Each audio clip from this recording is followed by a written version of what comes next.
We're live. Case Bradford, thanks for coming on the show. How are you doing today? Absolutely. Doing great. Thanks for the invite, Jack. Excited to chop it up. Yes, I am too. I've been following you on Twitter now for a bit, and I've been in my holistic health phase, nature, outside, sunlight, natural foods, and like you're one of the best follows in the space. So I've been looking forward to this conversation. With that being said, I wanted to dive into your story right away to start. So you have a great thread about how you were 25 years old, kind of out of shape, you're on a plant-based diet, and now you're 30, you switch to a meat-based diet, and like you're healthier than ever. So tell me a little bit about that story, that transition, and like why did you make the switch anyways? Thank you. So I'm 33 now, but the real change did happen between 25 and 30. And there's so much to health that I didn't know at the time.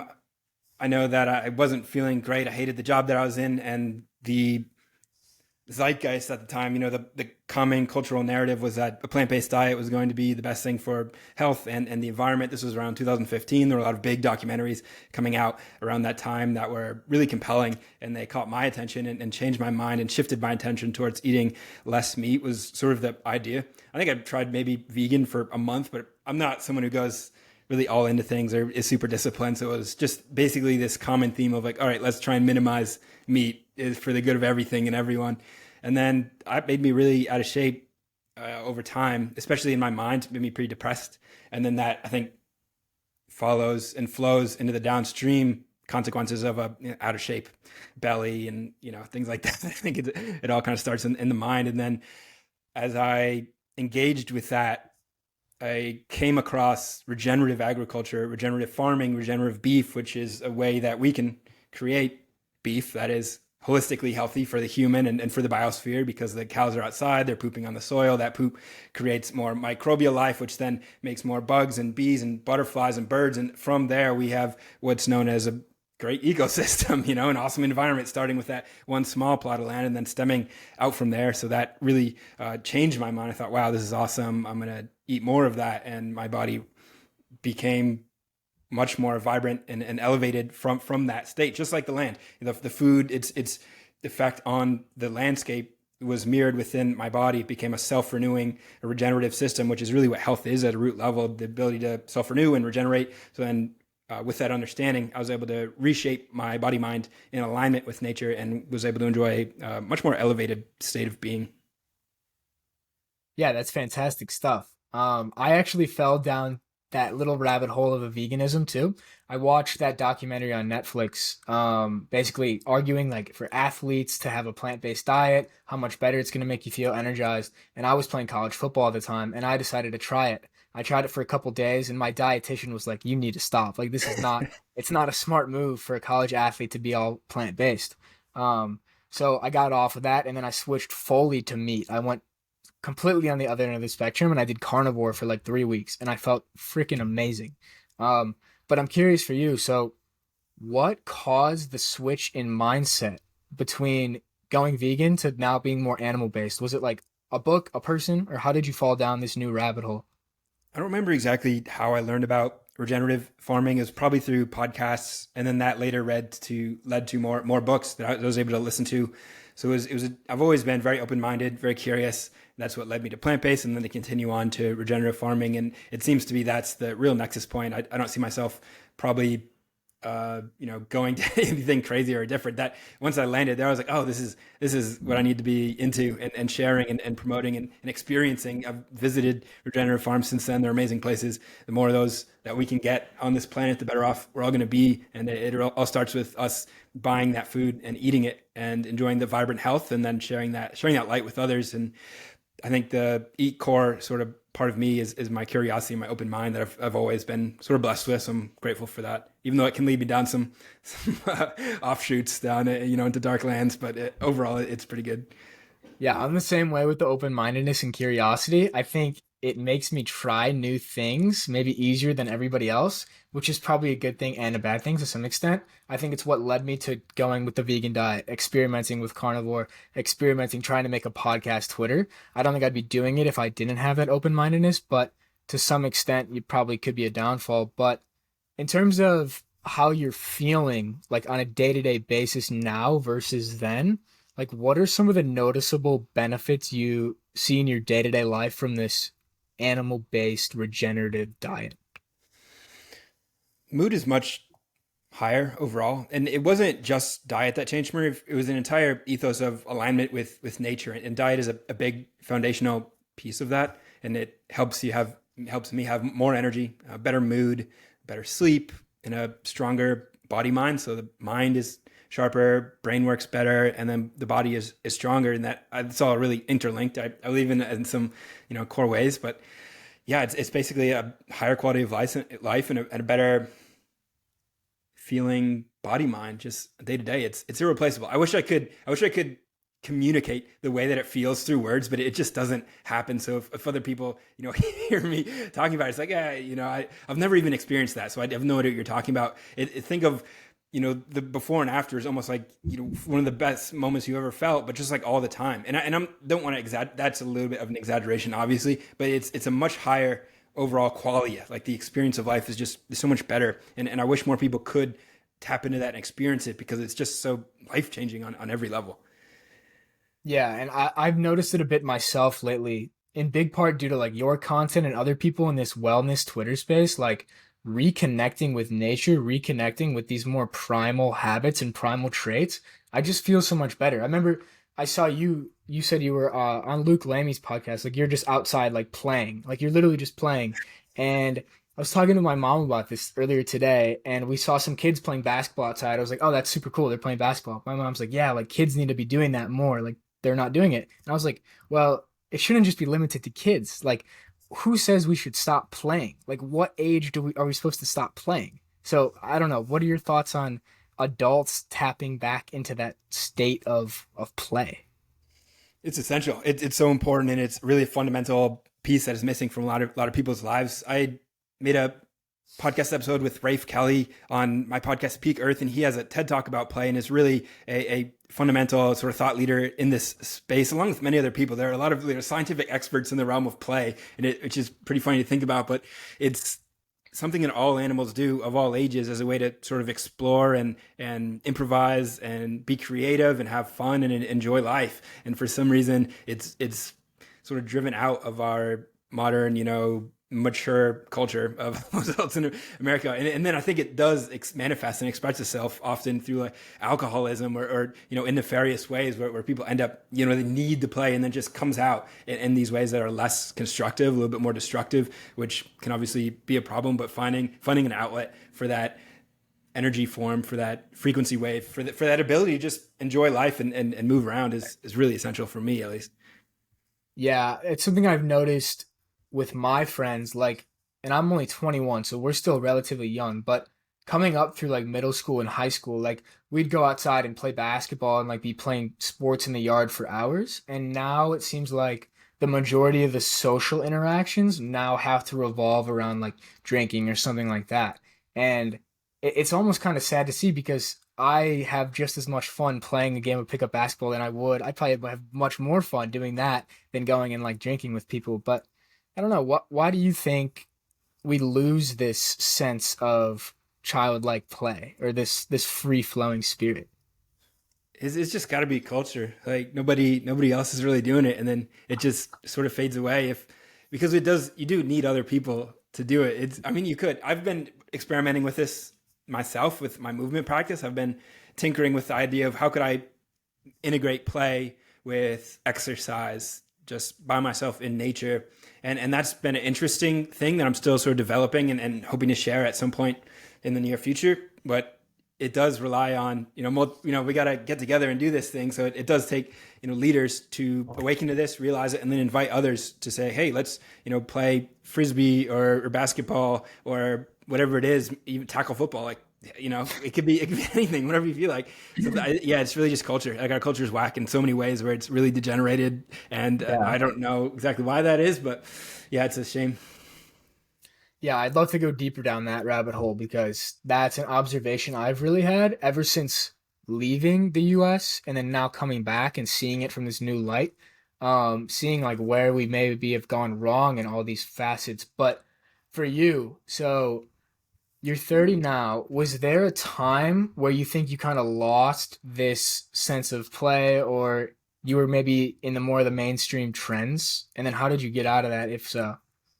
Yeah, yeah. I'm 33 now. When I left college, I moved back home to New Hampshire and just had to pay back college debt, college bills, and was working really hard to be able to do that. Got a job in a corporate environment. I think there it is really where a lot of that is killed, because you're basically stuck in a cubicle sitting at a computer staring at it all day under fluorescent lights, and it's just soul killing in a lot of ways, and you have to do things that you really don't want to do just to kind of pay the bills. You're like almost forced into this servitude through the debt that you're in from Right. to go to a school system. So a lot of it is just, yeah, being stagnant from sitting, being forced to do something that isn't maybe aligned with what your soul wants to do, but it has to pay the bills. So you're driven by money, and you're stuck in this situation where you just don't enjoy any of it. And then all of a sudden, you have some free time. What are you going to go play? Like, that would be great if you could, but it's tough to do that from a state of depression and stagnation. So from there, I think a lot of people maybe seek a quick fix, like alcohol, but it's also true that, like, other people are also in that too. So to say, hey, let's go, play something, they'll be like, no, I just want to, sit around and drink. Maybe that seems to be the norm. But yeah, I would say that's kind of just how it happens, is maybe through the corporate system. Yeah, and for you, how did you navigate leaving that situation, and what drove you to realize that there's more to life? Because for me, it was like last year I worked a corporate internship for a couple months, and like my manager asked me on the last day, he was like, "What do you want to do after this?" And he's like, "Be honest, like, did you like this?" And I said, "I'm sorry, like, I didn't at all." And that was the wake up call for me. Like, there must be more to life than this. And now finding people on Twitter like yourself and all these people who are just living these interesting lifestyles, that inspired me to realize that there is more. But for you, like, what was that turning point? So you mentioned something there that jogged a thought that I'll just share, because it links up with the answer of your question, is how a lot of things are currently being outsourced. Like, in what I mean by that is we don't play anymore. We pay professional athletes to play for us, and we watch them. A lot of Mhm. people don't have sex anymore. They pay OnlyFans models to get that done for them. And it's like we don't cook anymore. We pay people to cook and deliver it for it. We're outsourcing every aspect of our life in this way that ends up leaving us with a lot less fulfillment. And if we were to focus on that play piece, when I moved from New Hampshire, the East Coast, New England area, for those that don't know where New Hampshire is, and then to the other side of the country, to LA, this is a more inherently playful place. People are much more creative here. Just that's the culture. So as soon as I got embedded in that culture, the sun is shining pretty much every day. People are out on the beach. Especially here in Muscle Beach, where I frequent to train, it's a very playful place. People are doing handstands and they're doing acro yoga. They're juggling. They're hanging up by the rope and doing all kinds of strange things I don't even know the names for. So that energy is infectious. Like, when you're around other people doing things, it's infectious. You just get, whether it's a good thing or a bad thing, you get pulled into that. So I got pulled into it, and I've learned a lot from that. But I think it's fairly unique to this area from what I gather. Yeah, your environment matters so much. And so I grew up in Illinois, and I'm actually in Illinois right now, and the summers here are great, and you can actually sense it. Like, people are so much more energetic. People are outside all the time, and it's just this whole vibe and energy around the town that people just seem to be in an elevated state of living. But then you fast forward to December, and it's like negative 10 degrees, and like you can't even get outside for a walk, and you're getting 1,000 or 2,000 steps a day, and like that seasonal depression hits. And I didn't realize that it was even a thing until I stepped outside of it now, and now I see it, and it's like I really don't think I could live in a cold environment if I had to, but for my overall well-being and personal development, like, it just makes more sense to me to live in a warmer climate if you can. Because for me it's like, yeah, you could live in a colder place and maybe make big income in a corporate job or something, but for me, success and a happy life is so much more than that. It's this holistic type of well-being. And so I can imagine you definitely felt that in LA. Yeah, yeah. The sunshine every day in the warm climate really does change everyone and everything at a cellular level, just scientifically. And then from there, yeah, the mood is better, and things just flow more smoothly. I'm I think a lot of people are attracted to this place. Maybe it's not the best place to like raise a family necessarily. There are some drawbacks too. Like it's really expensive and people are kind of crazy here too. But it's also, yeah, if there's, I think if you're going to have if you're drawn to the sun and to the warm climate, it's definitely follow that, have the courage to follow that and spend some time, experiencing that firsthand because it's great. The sun is a superpower and you don't realize it until you're away from it. And I don't think people realize enough like the sun is our most vibrant energy source, but it's got demonized. And I was having a discussion, I've been having these discussions with people about like sunscreen and skin cancer, and I'm honestly just kind of confused on like what is the right approach, because some people say you need sunscreen to prevent skin cancer. You need, or on the other end of the spectrum, it's like don't wear any sunscreen. Just we're supposed to be in the sun all the time. So I don't know. What is your personal philosophy around the sun? There's certainly some nuance there that is probably important to acknowledge. I have always hated sunscreen, even when I was young. I would trip out if my parents had tried to put it on me. I was like yelling, and I hated it. I would never want them to do it. And then Yeah. you come to realize like your skin is your largest organ. It absorbs everything you put into it. And there's a general principle of skin health and overall holistic health that says if you wouldn't drink it, do not put it on your skin. So then I got to thinking, okay, would I drink sunscreen? No, I'm not gonna drink that. There's like all kinds of weird toxic poison in there. So yeah, your skin doesn't taste what you put on it, but you absorb it into your skin. So I would be very hesitant about putting sunscreen or any strange toxic chemical. Chemical. It doesn't have to be toxic. Anything you can't pronounce or that you wouldn't eat. I'm not going to put it on my skin personally. There are natural sunscreens that don't have strange chemicals in them that you can use instead. And it's a good idea if you're real pasty white and you're going to spend a lot of time into the sun. Yeah, put some of the natural stuff on. The choice isn't like sunburn or toxic sunscreen. There's that happy medium. And I think there's also this idea where you can build a solar callus. So I'm going to go out when it's hot. I'm going to spend some time in the sun. And when I feel like it's maybe too much, I'm going to put some clothes on or get in the shade. And I'm going to build up that solar callus so that I'm not burned. And that would be probably the best way to approach it in my mind. Okay. Yeah, I like that approach a lot. And obviously, like, the natural type of sunscreen would be best. However, I haven't used sunscreen personally for like 2 years. And just by being out in the sun all the time, it's like my body has adapted and adjusted. And now, knock on wood, I haven't gotten burned in like 2 years. And I feel like I feel good. Being out in the sun gives me a lot of energy. So for you, like, do you use that natural sunscreen, or do you just like let your body develop that sun callus, as you call it? Yeah, I try and get out in the sun as much as I can every day, which isn't as much as I would like, but got to pay the bill. So I'm out there, I'm building up that solar callus, and it is really rare to get sunburn. But if I am going to spend a long time, especially in the zenith of the day, like noon, when the solar rays are at their maximum, I'll put a little coconut oil sort of on my nose and that area of your face that tends to get burned, like that whole like cheek and nose area. I'll put some coconut oil on there. That's SPF 7. So I'll do that just because otherwise I will get a little red, but it's not because I'm afraid of skin cancer. It's just because I don't want like red skin. I don't want my face to look funny. I've zero fear of skin cancer coming from the sun. I think that's probably one of the least of our of our concerns. The sun is the source of healing. That's well known and well understood. When we're swimming in a toxic soup, our age is defined by toxicity, if you really dig into it. And to point the blame at a source of healing for something like cancer, I think is a little absurd when there are so many toxins that we're surrounded by. Yeah, that's a fascinating argument because it's so against the grain of everything that I've learned growing up. Like I've heard if you get too much sunburn, like you're more likely to get skin cancer when you're older.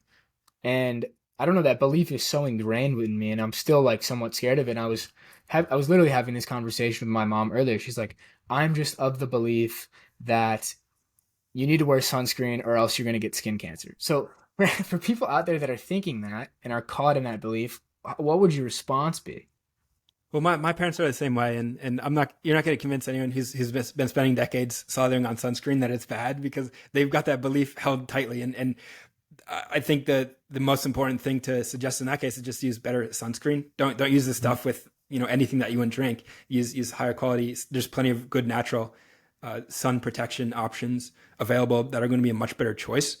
When it comes to the danger of the sun, would say it's important to study the healing power of the sun. I'm a big fan of embracing the positives. I'm not going to fight you on the negatives if that's what you believe, but if you understand the positives, then that could be your belief system, and you can build your life around that belief system. And who knows the effect of belief is a very powerful part of life as well. So if you are believing that the sun is healing and healthful based on everything that we know it is, then that's going to be a much more aligned part of your reality in the future that unfolds as a result of that belief. It could also be something that you hedge against, like, okay, there's a potential possibility that the sun may cause some damage. All right, I'm not going to be, in it 24/7 at noon when it's at its strongest. I'm going to take breaks. I'm going to be smart about it. But yeah, that's the way I see it at this point in time, at least. Okay. Yeah, I like that approach a lot. I think it just comes back to like being mindful and intuitive about what it's doing to your body. Like if it hurts, obviously, okay, it's time to get out. But, if you're feeling good, I don't think it's a problem. But yeah, so I love all these natural based living principles that you live by. And like we talked about play, we talked about the sun. So I'm curious, like, what are some other things you do on a daily basis that get you in that natural state of living that you feel like really help your health, vitality, etc.? One thing that comes to mind that sort of dovetails on what we were just talking about is how I like you, I grew up, within the understanding that the sun is potentially harmful, and there's no discussion about the other carcinogens that are highly prevalent in our environment. Something like toxic cookware. There was no discussion over things like Teflon pans, nonstick pans, about how that could be giving us heavy metal toxicity, or glyphosate, right? The number one pesticide used in the United States, it's linked with a tremendous amount of cancer at a very deep level, that's sprayed on an enormous amount of our commodity crops, like almost all the wheat and corn and soy, things like that. So, and I could go on. The real, like I said before, the toxic era isn't something I want to talk too much about because it's a little dark, but it's really important to understand these carcinogens because they're not discussed openly and in a way that is shared, because they're a big part of the big business culture, right? That basically runs America at this point. Our government, these massive corporations, they are profiting immensely off cutting corners that provide the American people with goods and services, but it's comes with a side effect of toxicity. So a big part of what I do every day is sort of mitigating that, or being aware of that. This thing like filtering the water, not drinking just straight up tap water, and avoiding things like GMO grains or non-organic food as much as I can. So there's that element of it, right? Mitigating the toxicity. And then the positive aspect is embracing the things that do give me energy. So eating the best quality food that I can source and afford is a big one. And then movement practice is another one that I love, that fills my life with an enormous amount of flow. Yeah, I like both of those points, the toxicity piece and then the positive piece. And I don't want to go too deep into the toxicity piece because I'm like a positive, optimistic person. I think you are as well. And I love being in that mindset. But I think it is valuable to at least know about these things. So, I mean, for the average person, they're going to be like, okay, like, yeah, I can stress about like the polyester clothes I'm wearing. I can stress about like the plastics that I'm using, but maybe it's not even worth the time and energy. So I don't know. For that person who's like, yeah, whatever, I'm just going to live my life. Do you think they're misinformed with that belief? Or, yeah, I don't know. Do you think they're misinformed?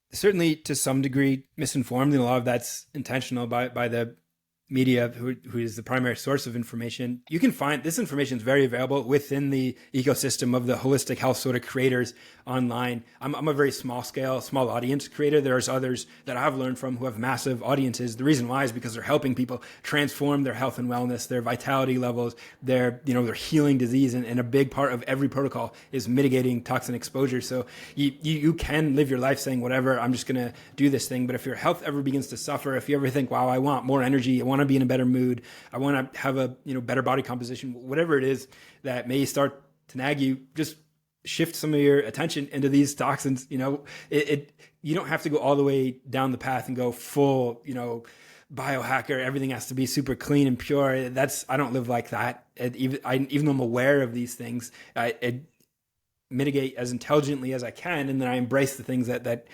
elevate me. So it's a two prong, double edged sword. You can be avoiding the toxins, whether it's blue light at night or EMF exposure, not sleeping with my phone in my bed, or not consuming not consuming many seed oils. Right, I'm certainly not cooking with it. I'm not going out to eat all the time or ordering from DoorDash, because that's all going to be cooked in what would be an industrial oil, something that's pretty mutagenic and cancerous and inflammatory. So those are big. Those are the big three for me: seed oils, blue light, and EMF that I'm kind of mitigating. And then I'm embracing everything that gives me energy and vitality. I'd love to dive into each of those three briefly, just to give like a high level understanding to the listener or even to myself, because I obviously am aware of blue light, I'm aware of seed oils, I'm even aware of EMFs, but for the average person out there that might not know the harmful effects of each of these things, so maybe we'll just go one by one. Let's start with the blue light. So obviously, blue light is emitted from the phones, the devices at night, and it messes up our sleep. But could you go into the negative effects of blue light, and then what do you do to mitigate that? Yeah, I'm no expert in this, but I'm aware of it. So I think blue light is a very weird name for what this is. It's electronic light. So any light that's emitted by an artificial contraption, right? Technology. And we all kind of have to interface with this all day, every day for the most part. We're basically forced to stare into computer screens and phone screens. And the biggest drawback of this is when you're using it after the sunset. So if you're watching Netflix late at night or on your computer or on your phone, that's actually going to wake you up at a hormonal level and disrupt your deep sleep. So the biggest thing to do there is to have a principle in place where you're not using technology too late into the night. And if you are, kind of wear those red light glasses, those red lens glasses, blue light blockers, they're commonly called, and you will notice an improvement in your sleep. There's also some strong research suggesting that will save your eye health. So ocular degeneration has been shown as a result of using electronic light too often. Unfortunately, these light wavelengths are pretty damaging to the brain and the body mind. So that's a big one with electronic light or blue light, to just carefully using that stuff at night. It's going to disrupt your sleep and damage your eye health. Yeah, I like the principle you have about like after sunset, you're not supposed to really look at these things.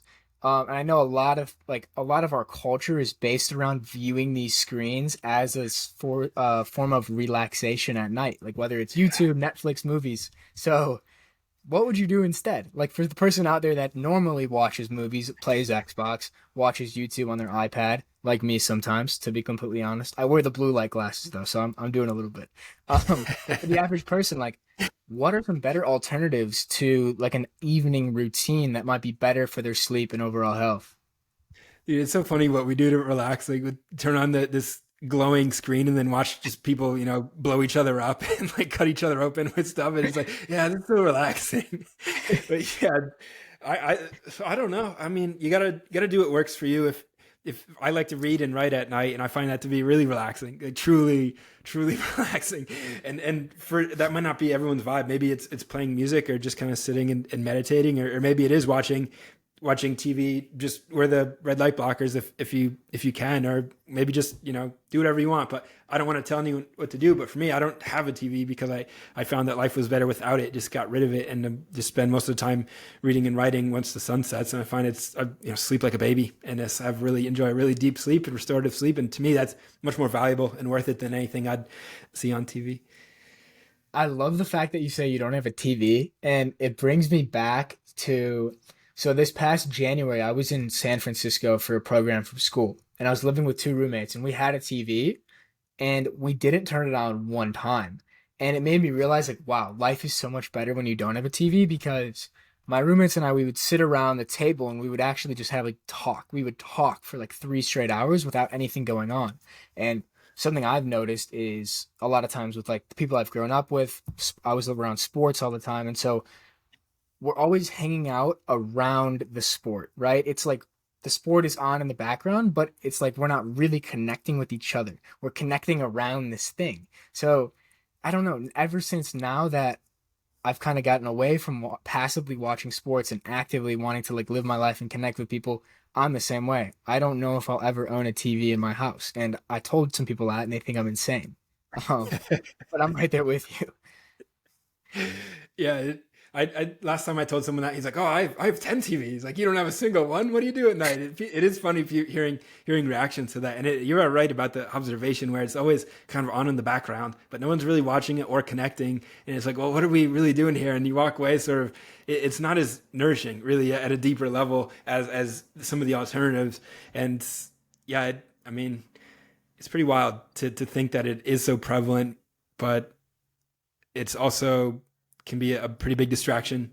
And what are we really getting from that? The advertisements that are playing on TV, especially with sports games, that those are what does it cost to put an ad on the Super Bowl? Like $10 million for 30 seconds. And the reason why companies do that is because they get a return on their investment. Like those advertisements, you may think they're not affecting you, but they're manipulating your mind at a deep level. They're the smartest people. Some of the smartest people in the world created those things because they know the way our subconscious minds work, and they are going to twist and manipulate the way you see the world at a subconscious level. And there's nothing you can do about it. So that's another benefit of getting away from the TV is Yeah. liberating your mind from that system.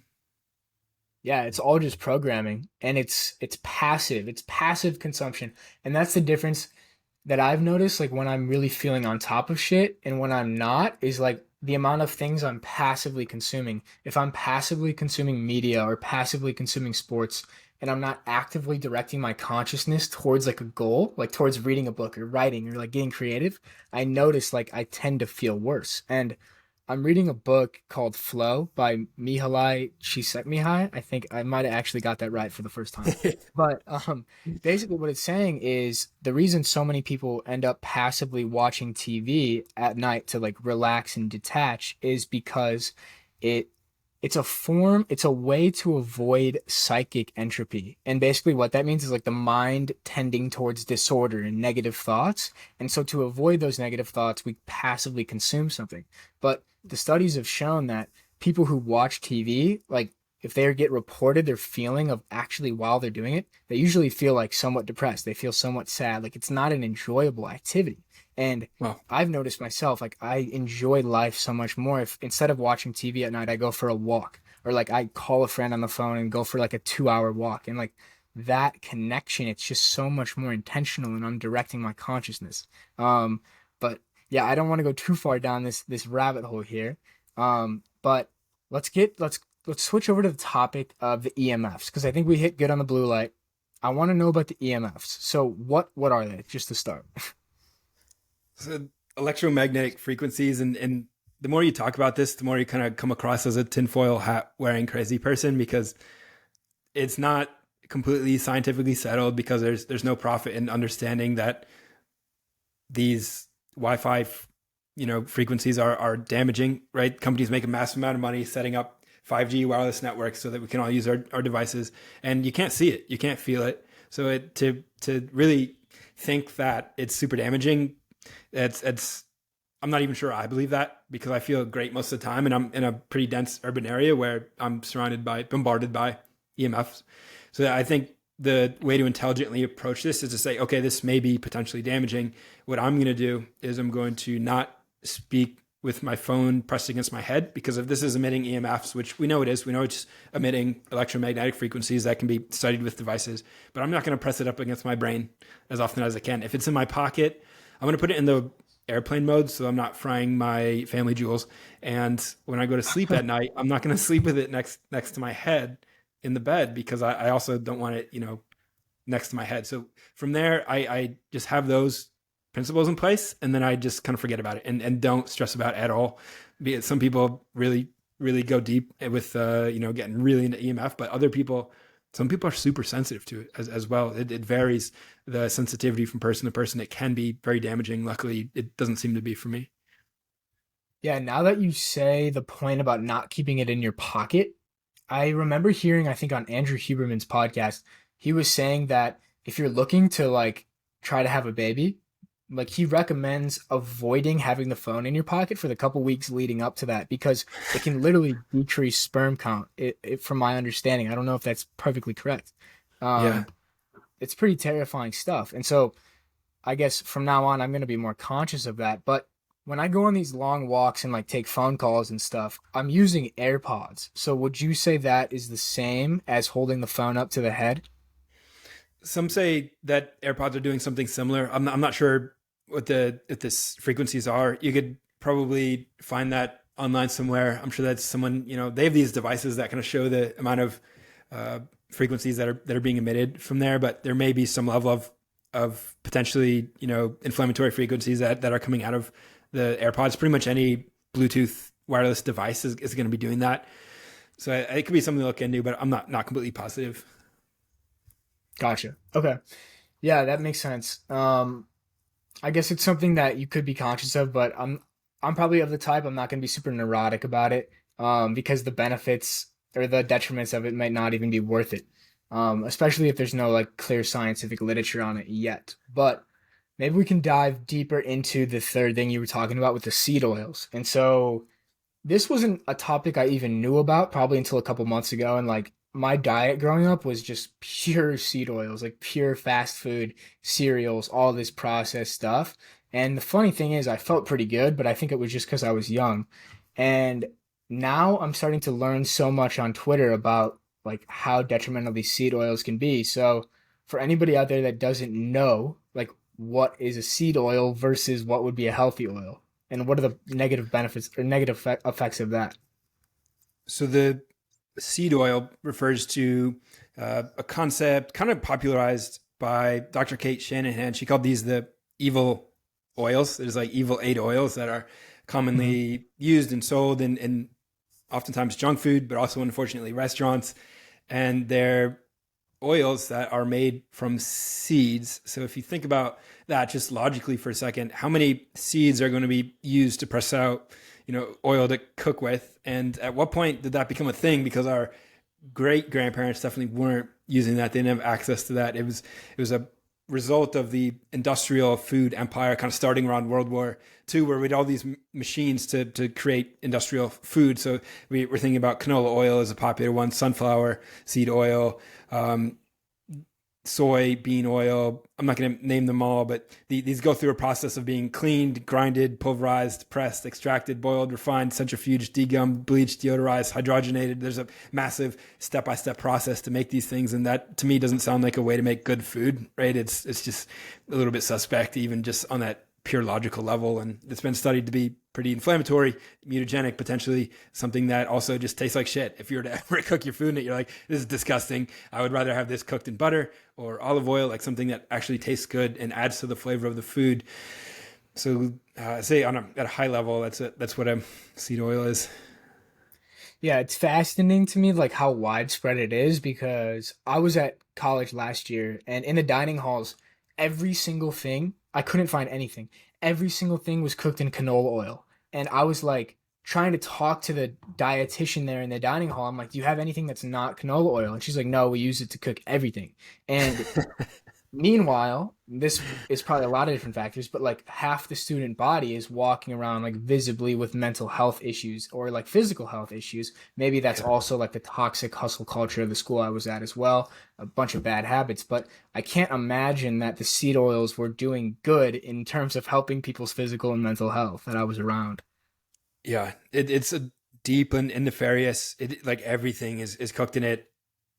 Every commercial food, for the most part, it's kind of scary to think about because it is something so simple, and to think that it's so destructive, and there's a lot of real reality and potential there. Because if you were to go a month without eating any of it, you would feel absolutely amazing on the other side of that month, cooking everything in butter, or olive oil, or tallow, or ghee, which is clarified butter. So that really means cooking at home, cooking for yourself. And then at occasionally you can find restaurants that still cook it in butter, and the food's going to taste a lot better too. That's the good part about this. Like, wow, it just tastes so much better when the food is cooked in butter. But man, it's tough because you're right. Almost every commercial food option is going to be made with seed oils. Yeah, now I'm like almost hesitant to sometimes go out to eat to restaurants, but I love the social aspect of going out to eat. And I've seen you talk about, I think you sent on Twitter an app called like Seed Oil Scout. So do you use that like on a regular basis? Yeah, I would if So you could just use it to see which spots in your local area do cook in butter or olive oil, and then those just become your favorite restaurants because it's like, wow, this is, first of all, the food tastes better, and second of all, I feel a lot better afterwards. So they can also use that when you're going on trips. You just pop that open, and instead of using Google reviews or whatever to see, what the best reviewed restaurants are, you can just use that and it's like, oh, this is where the highest quality food is. It's also a fair bet that if they're using real cooking fats like butter or olive oil, they're probably also using higher quality ingredients in the other dishes too. So it is a nice little underground understanding of the restaurant industry. Yeah, it's fascinating. I'm gonna start using it for sure. Like I'm actually thinking right now, I kind of want to like take myself out for dinner. I haven't done that in a while. That's something that I've started to like to do. Like as I've gotten kind of older, just take myself out to dinner, like the book. I'm gonna look on this app and be like, what restaurant in my local area, in my hometown, cooks in olive oil and butter? I'm so curious. But dude, you should be like sponsored by this app. Like you're giving so many people knowledge. It's I made a podcast episode with him, the creator. He's like he works for a big tech company, so he's anonymous now, but he's a cool guy, and I believe in his mission. Like it's a big part of the good food movement, which is something I believe deeply in. It's a core foundational part of every problem that we face as a country, as a nation, is rooted in the bad food. And if you were to zero in on what we mean by bad food, we're talking about seed oils in a very real way. This is the most destructive aspect of our food system, and every way that we can contribute to returning to more nourishing fats like butter, olive oil, tallow. That's really important that we can vote with our dollars every time we go out to eat, every time we buy food. And this is a big part of that revolution that we absolutely need to go through. So it's important to me. It's a big one. Yeah, I'm starting to be right there with you as I learn more and more about this and like the negative effects that these things cause down the line. It makes people dependent on the healthcare system, gives them these prescription solutions, these band-aid solutions, and doesn't actually fix the core problems of health. And I was doing some research and I saw a terrifying statistic. It said on average, they're expecting by 2035, the average 2-year-old today, over 50% of them will be obese by the year 2035. And like those type of statistics scare the shit out of me. However, on the other side of that, being on this side of Twitter also gives me a lot of hope because so many people seem to be spreading this message, but I think it's still a bit niche and nuanced. But hopefully, like as people like you grow and these other people in this space grow, and this awareness can spread throughout the mainstream population, that gives me some optimism and hope. But I don't know. What are your thoughts on the overall like obesity crisis? Like, are you optimistic, pessimistic?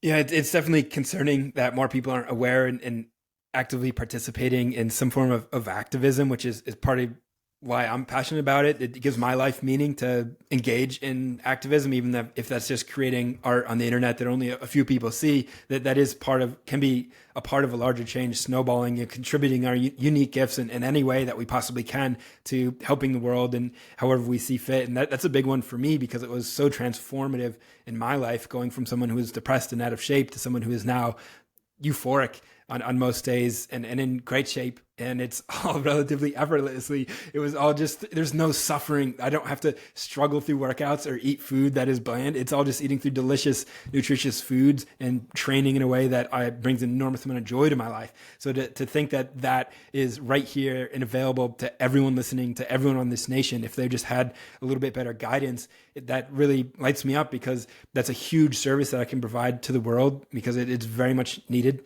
And it's something that is really pretty straightforward once you get down to it. Like you don't have to understand the science. It's just simple. Okay, there's some of these foods, they're going to cause harm. Don't eat them. It's like tell your friends, tell everybody. And before you know it, we can solve a lot of these problems that we're facing. I 100% agree. Yeah, it is not as complicated as people might think it might be. But one more thing on the food before I want to dive into your training practice a little bit because I find it fascinating. But for the food, you have an interesting tweet that I saw. It said, ice cream is healthier than salad. So you got to explain that one to me. If people listening if they're still listening and think I'm not crazy, now they're really gonna think I'm a loony. But look, here's the thing. So salad, great, okay. You don't have to eat salad to be healthy, and there's a lot of there's an understanding that vegetables aren't all they're cracked up to be.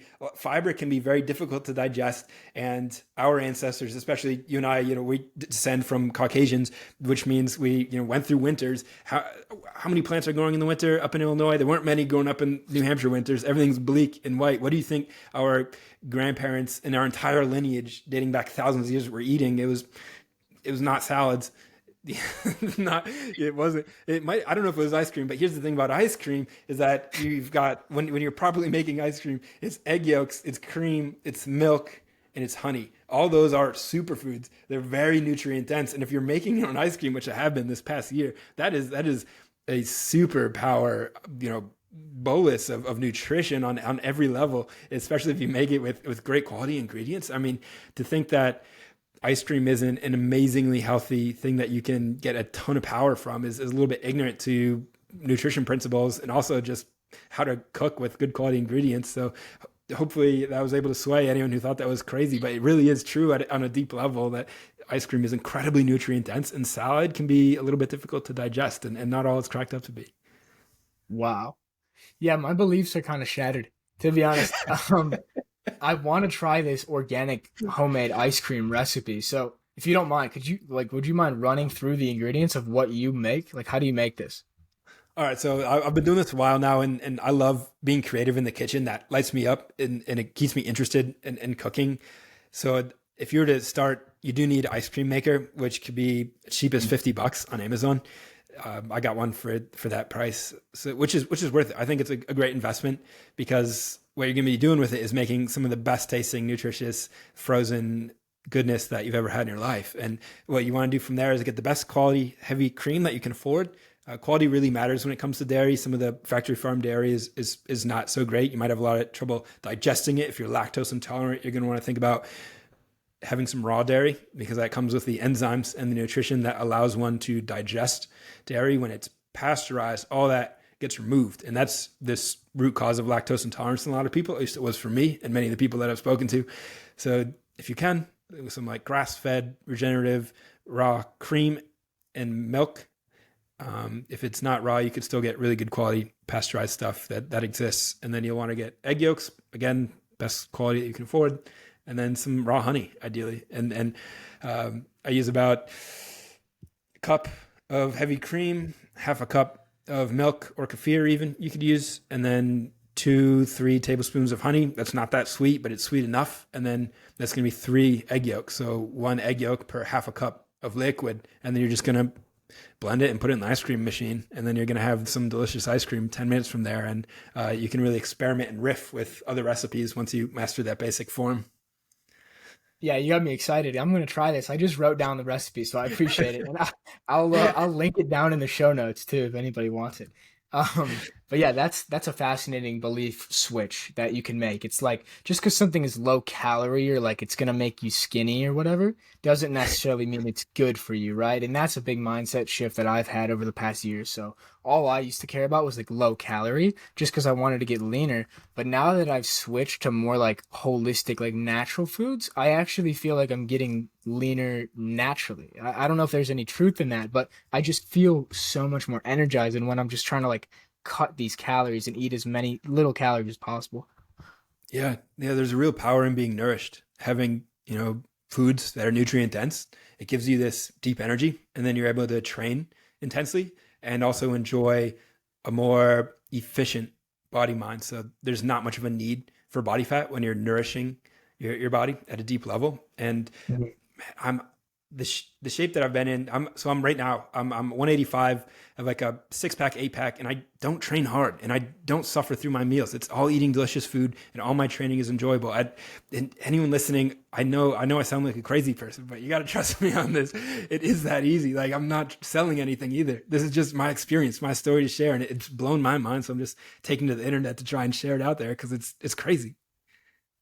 It is crazy. And for everybody out there that is like always dieting and struggling through dieting and they hear you, you're like, yeah, I'm like cooking in butter and I'm eating ice cream and I have an 8-pack. It sounds like it's mind blowing, right? But I think this is the belief shift that people need to have because I think this is the new wave and I think you're on the cutting edge of it as well as a lot of these people on Twitter. And I feel fortunate to understand it and learn about it maybe before it hits the mainstream. But Um, I wanted to also dive into your training. So I know you like to do a lot of outdoor training. So maybe you could walk me through like what does a week look like for you of training?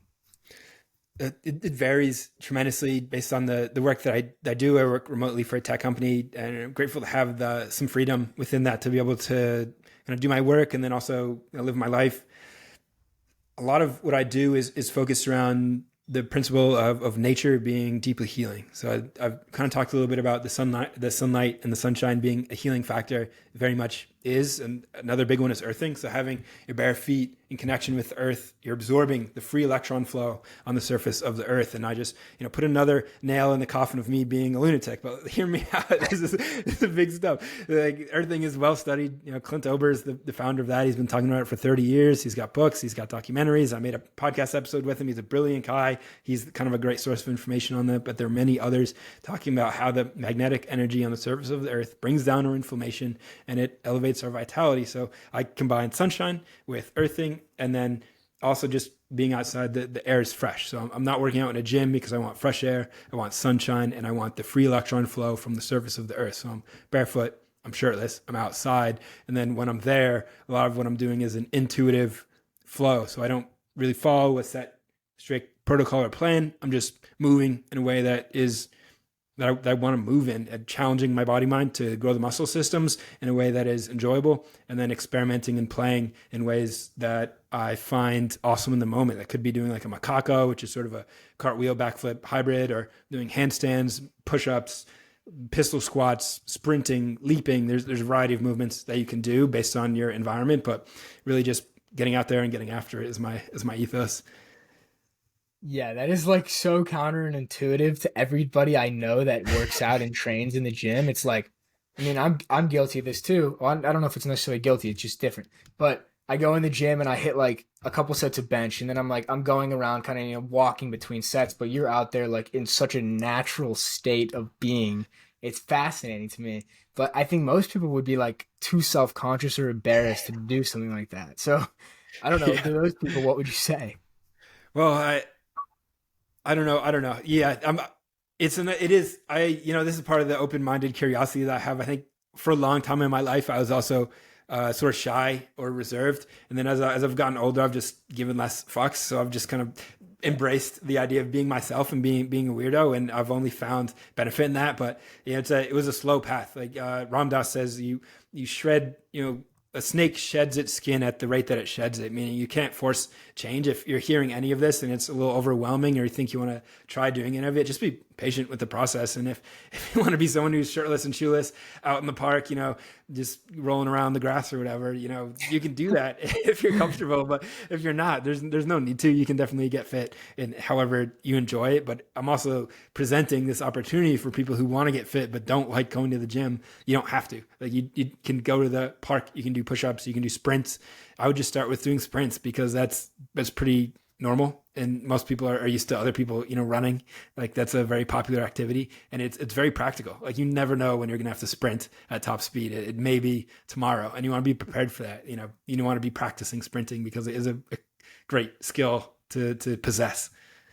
Yeah, I think so. And ever since I stopped playing football, I really haven't been doing stuff like that as much, like full out sprinting, like really pushing my body to the limit. I got into long distance running for a little bit, but once I ran a half marathon, I was like, all right, I think I'm good with that.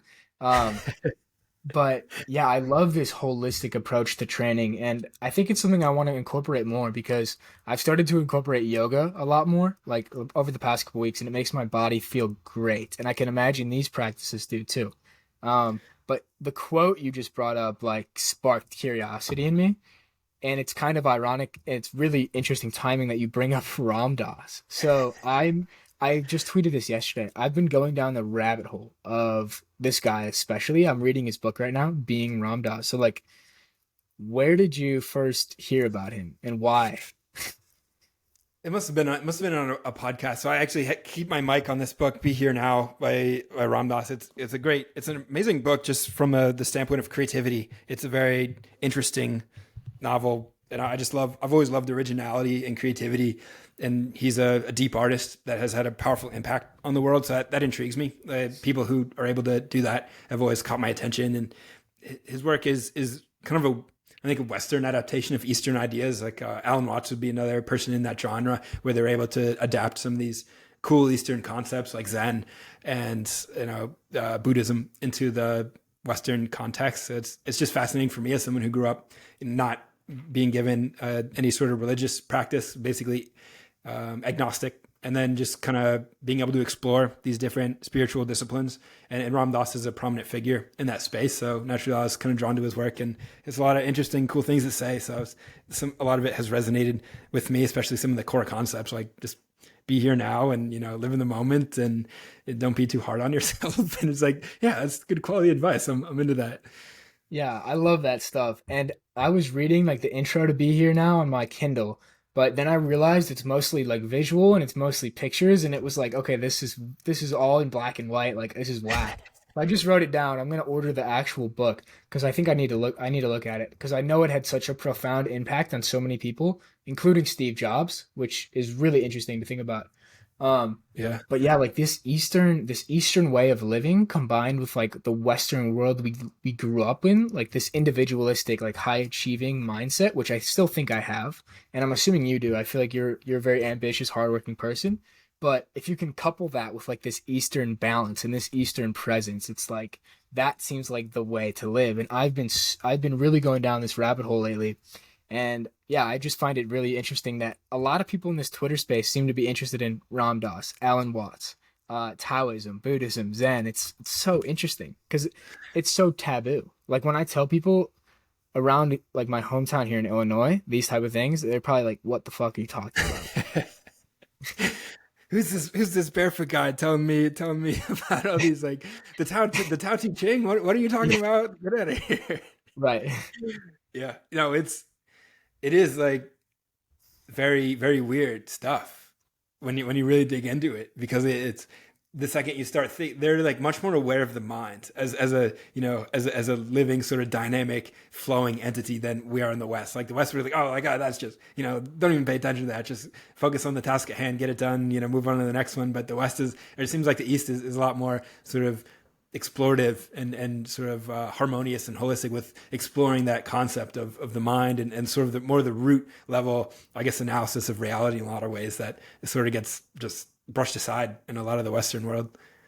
Yeah, I completely agree. And now that I'm in the midst of this rabbit hole, I'm always curious people that like originally found it. So, what drew you to these people in the first place? How did you find them? It was probably through other podcasts. The first few that come to mind, I think Tim Ferriss probably talks about it. I think Duncan Trussell has had episodes with Ram Dass. So I would say probably through one of those two would have been the source or the entry point. Gotcha. Yeah, it's super cool. And I find it absolutely fascinating. It definitely helps me with like the day to day, just the presence and like tapping into spirituality.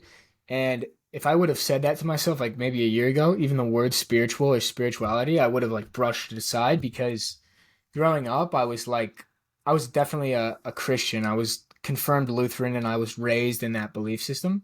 Then I started to learn about like evolution and science, and I was like, okay, like it's not real. And I was a self-identifying atheist for a while, and then I was just agnostic. I was like, I don't really care anything. And now it's coming full circle, and now I'm starting to really be in tune with this stuff and realizing that your personal growth is often just a reflection of your spiritual growth. So I don't know what I want to ask, like, what does spirituality mean to you? It's a great question. I'm still trying. We went through like kind of similar arcs in a way. Although I was like agnostic, then went atheist, and then found some of the Eastern stuff, and always just been pretty confused by that question, like what spirituality is. What there's all these religions, and they all have different ideas. I still don't know what to make of it. I guess if I were to really tune in and take a stab at it, I think within us is some unique spark of the whole. So whatever started all of whatever this is, we have a unique spark of that, unique fragment, and we're able to kind of express that effortlessly. And when we are able to tap into that flow, that emergence, that's sort of the way to the best possible outcome within this experience. So if we're able to sort of get out of the way, remove our ego, and allow the self to emerge in its pure form, then that's going to be sort of the path to our highest self and our self actualization. So to me, that's what it means. And the practices around aligning that are, a lot of it for me is holistic health, but then there's also, you can take from every religion in a way where, understanding why the Christians have these ideas of sins. Like there's value in the Western and the Eastern religions. And what's cool about where we're at is we can not be stuck in one dogmatic approach. We can pick and choose. We can like remix our own religion based off Yeah. all the other religions. We can be like a mixed martial artist, but like a mixed spiritual artist, where we've got these different Wow. disciplines and principles that we can put into play to sort of create a good life. And yeah, a lot of it is based on like virtue and being selfless, and even, I guess you could say, fasting could be part of that. There's like a lot of pieces to the puzzle, but it is a fun game ultimately. And I think Alan Watts talks a lot about that. We're just like, it's playful. Universe is playful. Like, enjoy it. You Yeah. don't got to be too too serious about any of this. Yeah. I love the mixed spiritual arts. That is the coolest. You got to tweet about that or something. That's super cool. But I thought your definition of it, or your mental model on what it means, is very, very close to mine. And yeah, I can nerd out about this stuff all day. And maybe just a little nugget of wisdom for you that I've read about recently. So I'm reading Ram Dass's autobiography, and he was doing these psychedelic trials at Harvard in like the early 1960s, and they had like the psychedelic committee, and Alan Watts was actually one of the people on that committee with him, and like they would take a ton of LSD together and like think about these things. And I just find it interesting that these like these spiritual gurus, this philosopher Alan Watts, like these people, Steve Jobs, they all revolve around these very open-minded spiritual practices. Um, and I think a lot of people on Twitter now, like maybe just in the space we're in, are also tapping back into these forces of nature. So this is kind of an interesting question, I guess. So in my view, like using psychedelics for the right reason could be like a direct form or a direct thing from nature. So what is your opinion and stance on that? I have used psychedelics in my past. I'm not a regular user of them, and it's been a while since I've used them, and it's tough to know. It's tough to know what these things are all about, because they're very interesting and kind of crazy, especially when we talk about some of the, like LSD, for example, you brought up. That's the story of that is amazing. Like it came out of a laboratory in the 1940s, where this guy Albert Hoffman just tried some of this stuff he had synthesized, and all of a sudden he was tripping balls, and it was just like doesn't know what's happening. He thinks he's dying, and then all of a sudden this stuff called LSD is being given all over the world as medicine, and they're healing alcoholism with it. And it was just kind of came out of one guy's tinkering, playing around in a laboratory, and Hmm. so who knows what the purpose of that is? Maybe it is here as a medicine, but it also seems to be something that can make people go crazy if they Hmm. do it the Hmm. wrong way, or take too much of it. And that can be said for seemingly any psychedelic, like mushrooms or ayahuasca, or things that are a little bit more just kind of straight up natural, like mushrooms. They just grow outside, and eating those, I found, is a much more harmonious experience than something like LSD. It just feels a lot more, just normal and harmonious. And a small dose of that is probably healthier than alcohol. If I were to guess, I think a lot of the research would probably back that up. So yeah, very interesting. I think there's a ton of potential there, but I'm certainly no expert on the topic, but I have dabbled. Likewise, yeah, I would definitely not call myself an expert on it. I just find it fascinating that these things are so demonized and like illegal across the entire world, but something like alcohol, which is literally poisonous and people die from every single day and like commit mass violence on, that's Yeah. considered like normal. But if you go, I was listening to a James Smith podcast, and he was talking about like if him and his friends went and ate mushrooms and thought about life and just thought about the person they want to be and really got deep and connected very deeply, that would be demonized. But if they went out to the pub and like got smashed, that would be a normal Friday night. And I find it absolutely mind blowing. But Yeah. I think it's like you said, it's like the snake sheds its skin at its own rate. I think that can be said for the broader like collective consciousness, or like the collective species of humanity. Like I think people will slowly start to wake up to these type of things, whether it's psychedelics, whether it's holistic health, whether it's realizing that they can tap into this childlike state of being and play and not have to put on all these masks. But yeah, man, I mean, this was a fascinating, wide ranging conversation.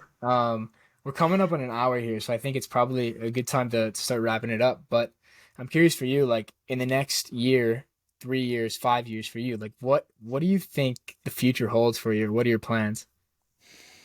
My intention is to continue being creative and to be of service. So however that unfolds, I'd like to try and get out of the way and allow it to become what it is destined to become. I certainly have some big ideas and projects that I'm hammering away on to try and illuminate more of these aspects that we've dialogued on. A lot of this stuff is near and dear to my heart. It's shaped my life in a tremendous way. So just figuring out ways to present it to others, to help them, to create a golden bridge to bring someone from a place of suffering to a place of euphoria is going to be a big part of what I strive to be in this world over the next few years. And we'll see what happens, but hopefully I'm able to bring that creativity to the world because it's important. And I think anyone listening, just if I could give one message, it would be to be creative and follow your path because it may not seem easy, but it's really important and it's really nourishing. And then the other side of that is going to be a liberation that you've been seeking all along. So the